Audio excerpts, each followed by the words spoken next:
Segment is sponsored by Ward MD and Form Derm Spa.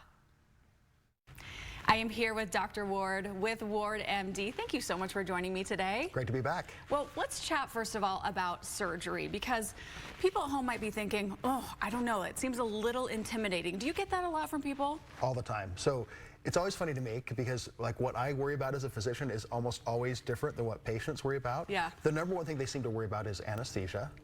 But the other thing I worry about is like complications, or they've heard this or that, or if it's going to be safe, if it's not going to be safe, if they're going to get the result that they want. So there's a whole bunch of things going through their mind. I think it's kind of hard to organize your thoughts about how you're anxious about it. Really, and it shouldn't be that intimidating, right?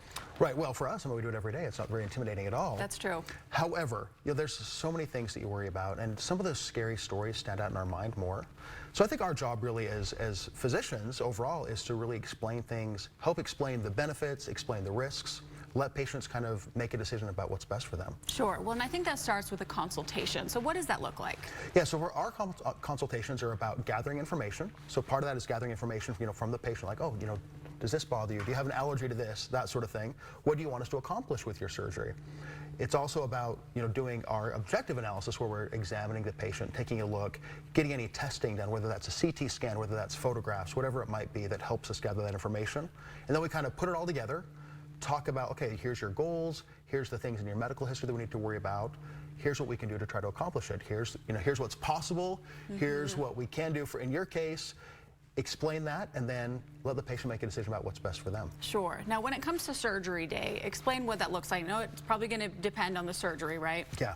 So for surgery day, almost all operating rooms work the same way, where the day before surgery, they finalize the operating room schedule. It's hard to finalize it before that time. They finalize it. They typically call by the afternoon, let people know when the time is for surgery. Okay. They show up. It's important that you don't eat or drink anything after midnight, typically. It's typically like 6 to 8 hours before. You just don't want anything in your stomach going the wrong direction. Sure. And then you'll meet with the proper people before. It typically starts with a pre-op nurse who will go over everything, make sure, double check. Medicine is so much about double checks, and I know it gets annoying to some people, but it's really important that we don't miss some important things. Better safe than sorry, For sure. Just double check. Then talk to your anesthesiologist, typically talk to your surgeon, and then you go back and do the surgery. And do the surgery. Yeah. What are we looking like post-surgery? What's that experience? Sure. Totally varies based on what you're having done, but like almost every surgery is going to have a risk of infection, a risk of bleeding, bruising, that sort of thing. It's really important that you get some good information from your surgeon ahead of time about what to look for, what's serious to look for, what to expect, what not to expect. It's also really helpful, I think, to get any supplies that you might need ahead of time. A lot of our offices, like our offices, we try to supply that for people just to make it a little bit more convenient. Get your prescriptions ahead of time so you don't have to go get it after you've had surgery. Like, who wants to walk into a pharmacy after surgery?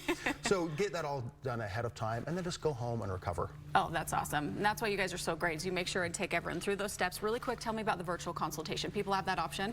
Yeah, so we have a few new surgeons starting, and we're so excited for them to start. A couple of them are coming from out of state, and as a result, we're going to do some virtual consultations where from the comfort of your home, you'll be able to meet with one of our surgeons, talk about your concerns, go through everything. They may not be able to examine you as fully as they would if they were face to face. Sure. But they'll still be able to take a look, address your concerns, look at kind of the major things, tell you your options, and then we can go from there. That's so great. We have that option. Now you can go to the website on your screen for more information if you want to book that consult right now. Dr. Ward, thank you so much for this info. Great to see you. Good to see you.